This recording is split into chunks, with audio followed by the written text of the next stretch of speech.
सो हम यहाँ per unit number 3 start करते हैं। यूनिट नंबर 3 है fluid mechanics and hydraulic machinery. उस 3rd यूनिट से हम फर्स्ट चैप्टर ले रहे हैं फ्लूइड मैकेनिक्स। अगर हम यहाँ फ्लूइड मैकेनिक्स की बात करते हैं तो यहाँ पर 2 वर्ड हैं। फर्स्ट वर्ड है हमारा फ्लूइड और सेकंड वर्ड है हमारा मैकेनिक्स। तो पहले इन दोनों वर्ड को हम अलग अलग देखेंगे। अगर हम फ्लूइड की बात करें तो फ्लूइड कोई भी ऐसा सब्सटेंस है जो फ्लो हो सकता हो। कोई भी ऐसा सब्सटेंस जो फ्लो हो सकता है उसे हम बोलते हैं फ्लूइड। अब सब्सटेंस क्या होंगे? जिसकी कोई एग्जिस्टेंस हो, जिसका कोई वॉल्यूम हो, जिसका कोई वेट हो, जिसका कोई मास हो, जो कोई स्पेस ऑक्यूपाई करता हो, उसे बोलेंगे अब सब्सटेंस। और जो फ्लो हो सकता हो। अब फ्लो का कैसे पता चलेगा हमें? कोई भी एक चीज है उसका ये कैसे पता चलेगा हमें कि फ्लो हो रही है? तो कोई भी बॉडी मल्टीपल पार्टिकल से बन के बनी होती है। अलग अलग एटम्स होते हैं, मॉलिक्यूल्स होते हैं उनके। तो अगर उन मॉलिक्यूल्स के बीच में आपस में रिलेटिव मोशन हो तो हम वहां कह सकते हैं कि यहाँ पर फ्लो हो रहा है। तो फ्लूइड क्या हो गया? कोई भी ऐसा सब्सटेंस जो फ्लो कर सकता है उसे बोलते हैं हम फ्लूइड। क्लियर? अब फ्लूइड में हमारे दोनों चीजें आती हैं। लिक्विड जो होगा उसको भी हम फ्लूइड बोलते हैं, गैस जो होगी उसको भी हम फ्लूइड बोलते हैं। और फ्लूइड का वैसे कोई डेफिनेट शेप नहीं होती।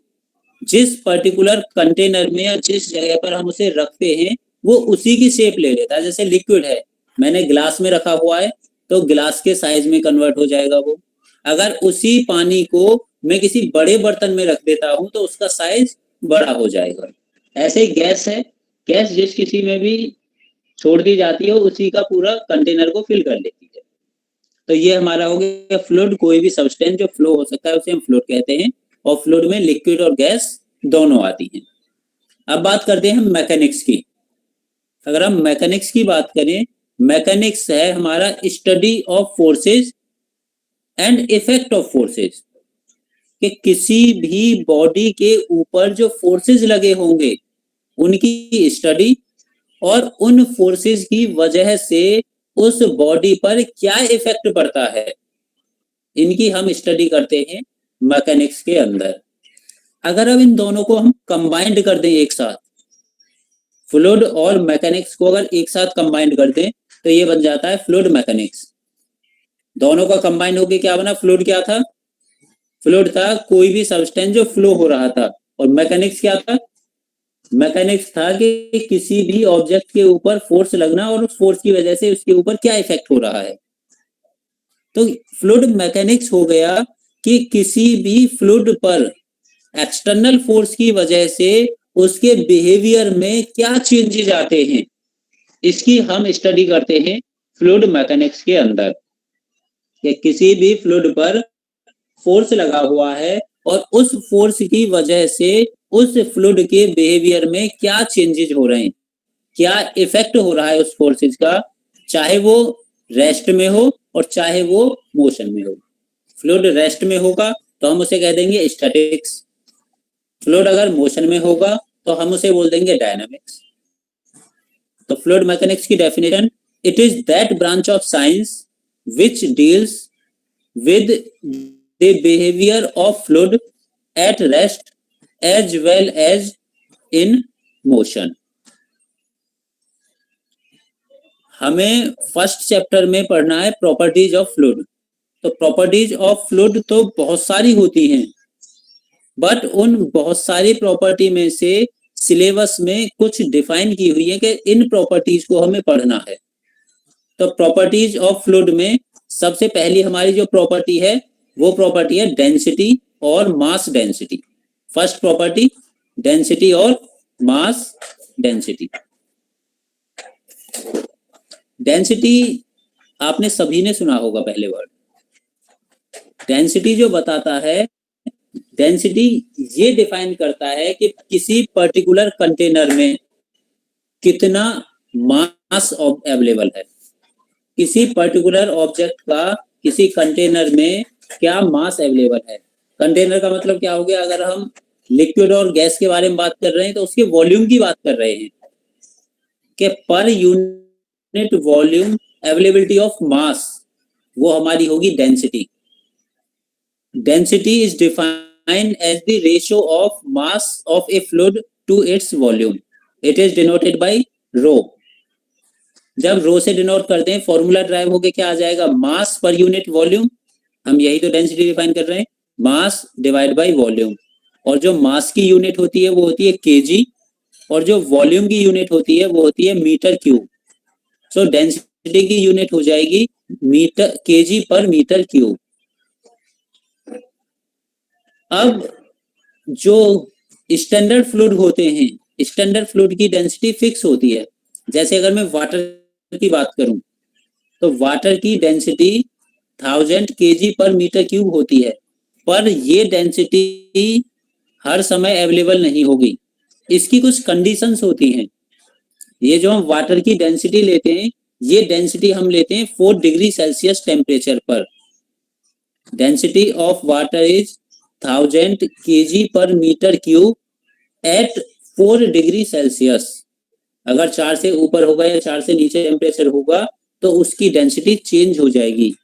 हम जो स्टैंडर्ड कंडीशन लेते हैं उसमें 1000 ही लेते हैं इसकी density, 1000 KG per metre cube at 4 degree Celsius. Normally हम 4 डिग्री सेल्सियस को लिखते नहीं हैं क्योंकि ये एक स्टैंडर्ड वैल्यू है वाटर की।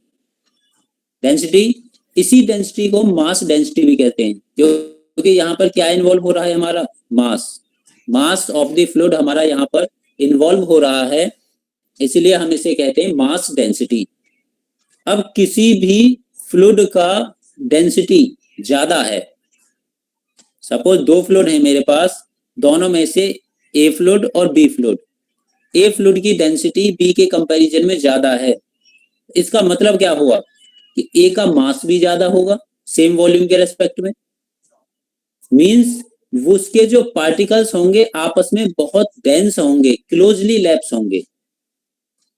तो जिसकी डेंसिटी ज्यादा होती है हम उसे बोलते हैं डेंस मटेरियल, कि इसकी डेंसिटी ज्यादा है तो इसमें जो मास है सेम उस वॉल्यूम का वो ज्यादा ऑक्यूपाई करेगा। तो ये हमारा हो गया डेंसिटी और मास डेंसिटी। इसके बाद सेकंड हमारा टर्म आती है स्पेसिफिक वेट और वेट डेंसिटी। हमने ऊपर बात की थी मास की, और अब हम यहाँ पर बात कर रहे हैं वेट की। मास डेंसिटी, वहां मास इन्वॉल्व था, और ये हमारा वेट डेंसिटी, तो यहाँ पर हमारा वेट इन्वॉल्व होगा। डेफिनेशन सेम हो जाएगी, weight per unit volume, weight of the fluid per unit volume, वो हमारा होगा वेट डेंसिटी।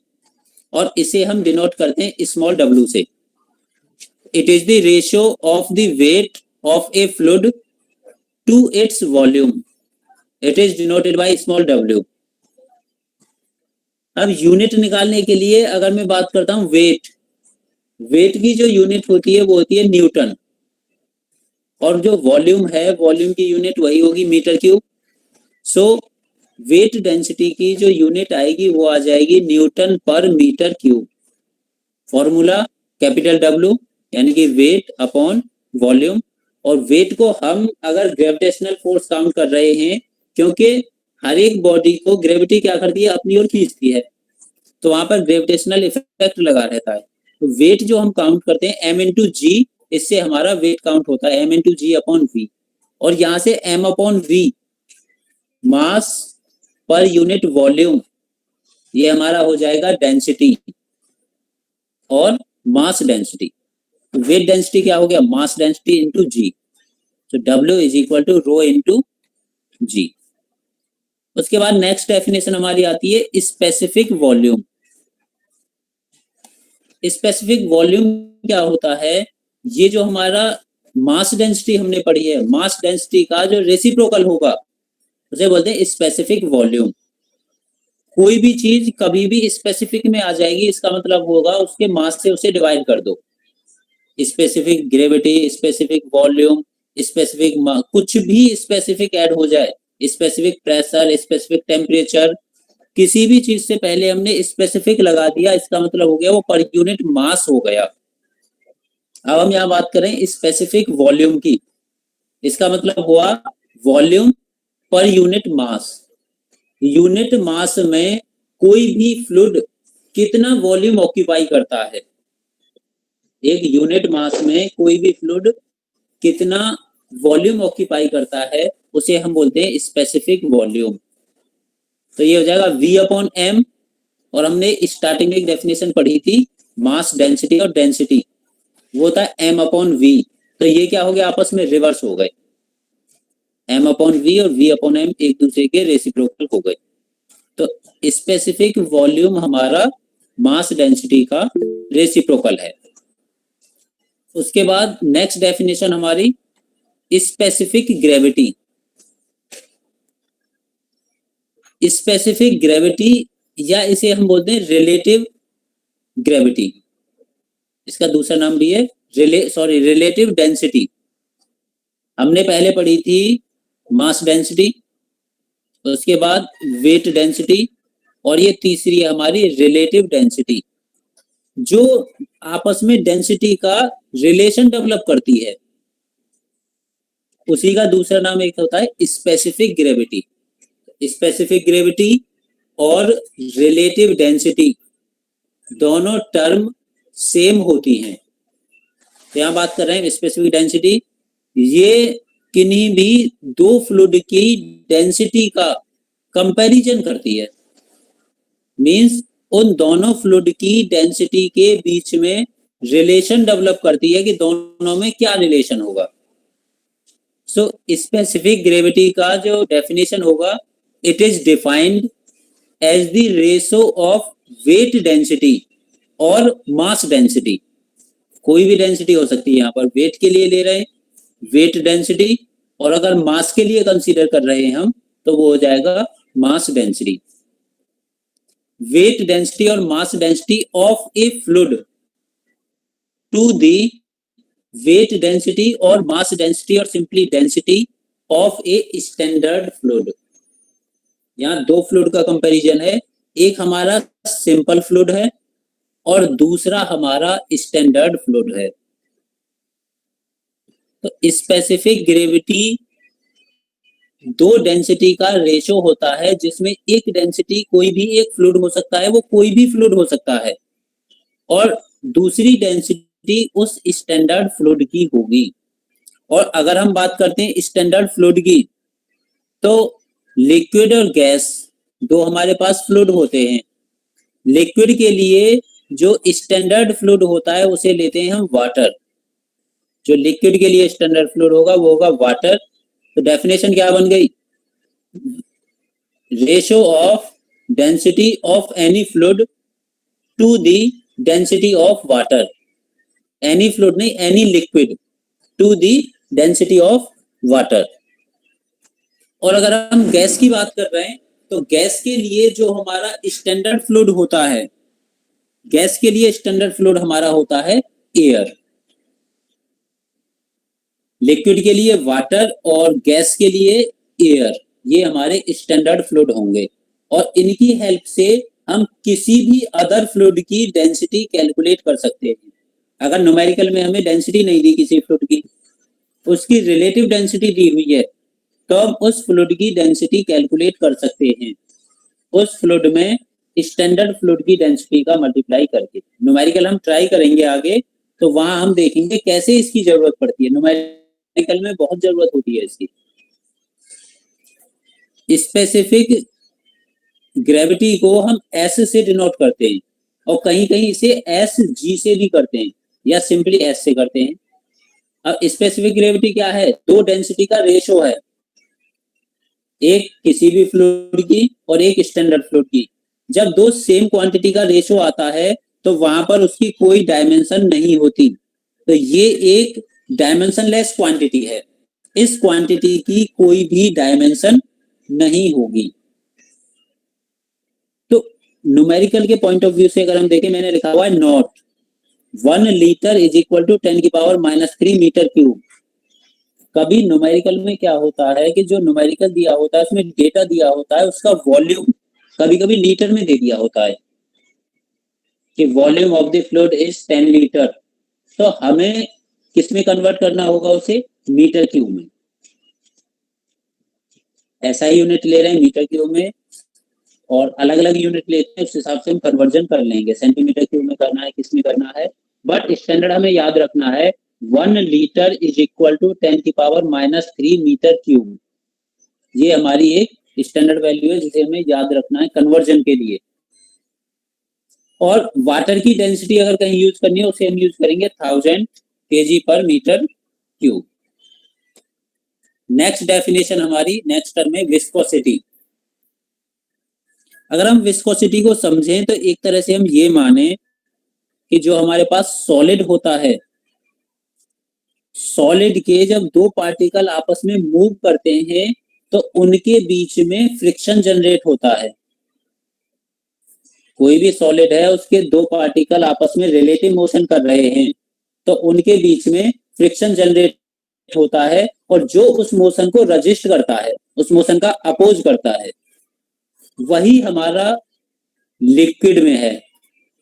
मीन्स जो फ्लूइड है, फ्लूइड के जब दो लेयर आपस में रिलेटिव मोशन करती हैं, दो एडजेसेंट लेयर जब रिलेटिव मोशन करती हैं तो उनके बीच में विस्कोसिटी डेवलप होती है, और जो उस फ्लूइड के मोशन को रजिस्ट करती है, जो भी विस्कोसिटी होगी। हाँ जी, excuse me sir, can we say that viscosity is a type of resistance which oppose the flow of liquid? हाँ, वही डेफिनेशन है सेम, कि जो हमारा विस्कोसिटी है वो एडजेसेंट लेयर के बीच में डेवलप होती है और उनके फ्लो को अपोज करती है, रेजिस्टेंस ऑफर करती है। डेफिनेशन भी यही है इसकी। It is defined as a property of fluid which offers resistance to the movement of one layer of fluid to the adjacent layer of the fluid.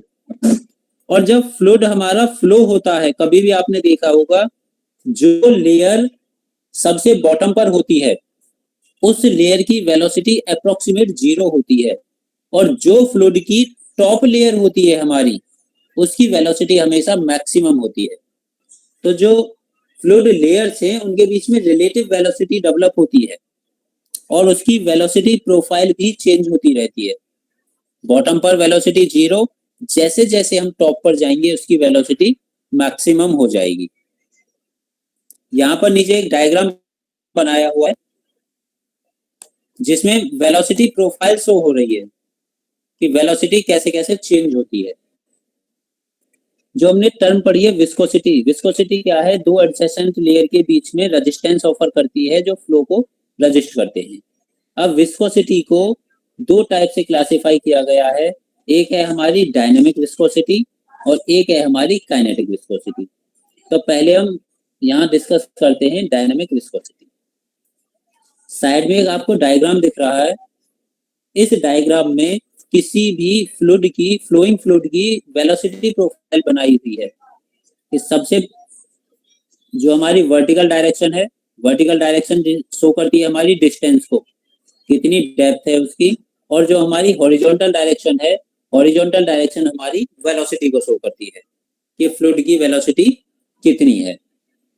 तो इस फ्लो में मैंने एक स्ट्रिप ली हुई है, स्मॉल एलिमेंट लिया हुआ है, और इस एलिमेंट की जो बॉटम से डिस्टेंस है वो है y डिस्टेंस पर एक स्मॉल स्ट्रिप ली हुई है, और उस स्ट्रिप की जो थिकनेस है वो थिकनेस है dy। एक strip at a distance of y and thickness of dy। अब इस स्ट्रिप में दो लेयर हैं, एक अपर लेयर एक लोअर लेयर। तो जैसे जैसे हम ऊपर जाते हैं तो उसकी वेलोसिटी इंक्रीज होती है। तो जो हमारी लोअर लेयर होगी उसकी वेलोसिटी के कंपैरिजन में जो हमारी अपर लेयर है उसकी वेलोसिटी ज्यादा होगी। तो एज्यूम कर लिया मैंने कि लोअर पोर्शन जो है उसकी वेलोसिटी u और अपर लेयर हमारी जो है उसकी वेलोसिटी u प्लस du। तो यहाँ पर ये प्रोफाइल क्लियर है कि एक प्रोफाइल है वेलोसिटी प्रोफाइल, और उसमें एक स्ट्रिप कंसीडर की गई है at a distance of y and thickness of dy। इसकी लोअर पोर्शन पर वेलोसिटी u और अपर लेयर जो स्ट्रिप की अपर लेयर है वहां वेलोसिटी मैंने एज्यूम कर दी है u प्लस du। जब कभी भी रिलेटिव मोशन होता है तो वहां पर शियर स्ट्रेस डेवलप हो जाती है। जब एक दूसरे में रिलेटिव मोशन होगा, शियरिंग होगी, क्योंकि दो लेयर के बीच में आपस में शियरिंग एक्शन हो रहा है, यहाँ पर शियर स्ट्रेस डेवलप होगी। और शियर स्ट्रेस जो इसके अंदर डेवलप होगी, अगर मैं नॉर्मली बात करूं, शियर स्ट्रेस क्या होती है? शियर स्ट्रेस डायरेक्टली रिलेटेड होती है हमारी स्ट्रेन से, इलास्टिक कांस्टेंट की हेल्प से। बट जब फ्लूइड की बात करते हैं हम, फ्लूइड के केस में ऐसा नहीं होता, rate of change of shear strain के बराबर होती है। अगर हम सॉलिड की बात करेंगे, सॉलिड के लिए शियर स्ट्रेस हमारी प्रोपोर्शनल हो जाएगी डायरेक्टली शियर स्ट्रेन के। बट अगर हम बात करते हैं फ्लूइड की, तो फ्लूइड के लिए rate of change of shear strain, shear stress is directly proportional to rate of change of shear strain. और यहाँ जो शियर स्ट्रेन में चेंज हो रहा है, वो चेंज इसकी वेलोसिटी और थिकनेस में हो रहा है। तो हम यहाँ से डायरेक्टली कह सकते हैं कि shear stress is proportional to the rate of change of velocity with respect to y, यानी कि डिस्टेंस के रेस्पेक्ट में वेलोसिटी में जो चेंजेस आ रहे हैं, वो हमारा डिनोट कर रहा है शियर स्ट्रेस को। और ये शियर स्ट्रेस डिनोट की जाती है टाउ से। इस शियर स्ट्रेस को हम डिनोट करते हैं टाउ से। So tau is directly proportional to du upon dy। du change in velocity, dy with respect to time, वो sorry with respect to thickness, thickness के रेस्पेक्ट में वेलोसिटी में क्या चेंजेस हो रही है। जब हम इस प्रोपोर्शनलिटी साइन को हटाते हैं, तो यहाँ पर एक कांस्टेंट आ जाता है mu, constant of proportionality mu. और इसी म्यू को हम बोलते हैं डायनामिक विस्कोसिटी, या सिंपली हम कहते हैं इसे विस्कोसिटी। जो ये म्यू होगा यहाँ पर, इसी म्यू को हम बोलते हैं विस्कोसिटी। और अगर इसी फॉर्मूले से इसकी डेफिनेशन देखें, तो mu is equal to tau upon du upon dy। Mu is equal to tau upon du upon dy। Tau हमारा हो गया शियर स्ट्रेस, और du अपॉन dy क्या हो गया? Velocity gradient. Velocity gradient, change in velocity with respect to thickness या distance. So dynamic viscosity की definition आ गई। It is defined as the shear stress required to produce unit rate of shear strain और unit rate of velocity gradient. ये हमारा हो गया viscosity और डायनामिक विस्कोसिटी। डायनामिक विस्कोसिटी को हम सिंपली विस्कोसिटी भी बोलते हैं। अब इसकी यूनिट की अगर बात करते हैं, यूनिट क्या आएगी म्यू की? Mu is equal to tau upon du upon dy। Tau की यूनिट क्या होती है? Newton per metre square. du की यूनिट क्या होती है? Velocity, metre per second. dy की यूनिट क्या होती है? मीटर। मीटर से मीटर कैंसिल आउट हो जाएगा, सेकंड ऊपर पहुंच जाएगा, तो इसकी यूनिट हो जाएगी Newton second per metre square.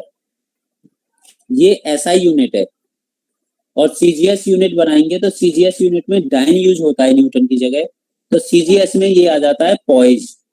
और इन दोनों का आपस में इंटर रिलेशन होता है। 1 poise is equal to 1/10 newton second per metre square. CGS से SI में कन्वर्ट करने के लिए इसकी हमें जरूरत पड़ जाती है। हम इसे ऐसे भी बोल सकते हैं कि 1 newton second per metre square is equal to 10 poise. 1 newton second per metre square is equal to 10 poise. Poise से CGS से SI और SI से CGS कन्वर्जन करना हो तो हम इसकी हेल्प से कन्वर्ट कर लेते हैं। सेकंड विस्कोसिटी हमारी थी काइनेमेटिक विस्कोसिटी। काइनेमेटिक विस्कोसिटी की बात करें तो ये हमारी डेंसिटी और डायनामिक विस्कोसिटी पर डिपेंडेंट होती है। It is defined as the ratio of dynamic viscosity to the density of the fluid.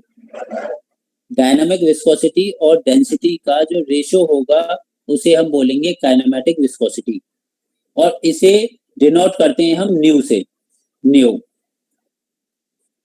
अब इसकी यूनिट की अगर बात करें हम, इसकी यूनिट SI और CGS दोनों यूनिट अलग अलग होंगी। SI यूनिट इसकी आती है मीटर स्क्वायर पर सेकंड और CGS जो यूनिट इसकी आती है वो आती है स्टॉक। तो मीटर स्क्वायर पर सेकंड और स्टॉक, इनका भी आपस में हम कन्वर्जन करते हैं न्यूमेरिकल के अकॉर्डिंग। इसका फॉर्मूला आता है 1 स्टॉक इज इक्वल टू 10 की पावर -4 मीटर स्क्वायर पर सेकंड, या 1 मीटर स्क्वायर पर सेकंड करेंगे हम तो 10 की पावर 4 स्टॉक। आपस में इनके रिलेशन स्पेशली ध्यान रखना न्यूमेरिकल के पॉइंट ऑफ व्यू से, क्योंकि न्यूमेरिकल में SI यूनिट यूज करते हो या CGS यूनिट यूज करते हो, डेटा के ऊपर डिपेंडेंट होता है, तो वहां हमें आपस में कन्वर्ट करने की जरूरत होती है। पॉइज को और स्टॉक को याद रखना आपस में क्या रिलेशन है। उसके बाद लास्ट इसमें आता है Newton's law of viscosity. Newton's law of viscosity, Newton's law of viscosity ऊपर जो हमने टर्म्स पढ़ी हैं उन्हीं से रिलेटेड है। जो हमारी विस्कोसिटी पढ़ी है हमने उसी विस्कोसिटी से रिलेटेड है। अगर हम न्यूटन्स लॉ ऑफ विस्कोसिटी की बात करते हैं, it state that the shear stress on a fluid element there is directly proportional to the rate of shear strain।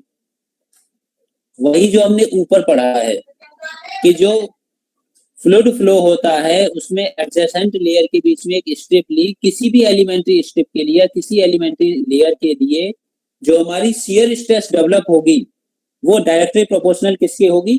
Rate of shear strain या du अपॉन dy।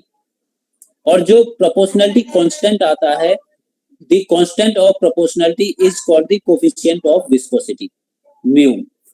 तो tau is directly proportional to rate of change of shear strain या du upon dy। Tau is equal to mu du upon dy। तो ये complete एक lecture है हमारा जिसमें हमने फ्लूइड की प्रॉपर्टीज के बारे में स्टडी किया है। अब इन्हीं प्रॉपर्टीज से रिलेटेड हमारे कुछ न्यूमेरिकल्स होंगे, जैसे हमने ऊपर डेंसिटी पढ़ी थी, mass density, weight density, relative density, उनसे रिलेटेड न्यूमेरिकल्स, और जो यहाँ पर हमने विस्कोसिटी पढ़ी हुई है, tau mu du upon dy, इनसे रिलेटेड जो भी हमारे न्यूमेरिकल्स होंगे वो हम यहाँ पर सॉल्व करेंगे नेक्स्ट लेक्चर।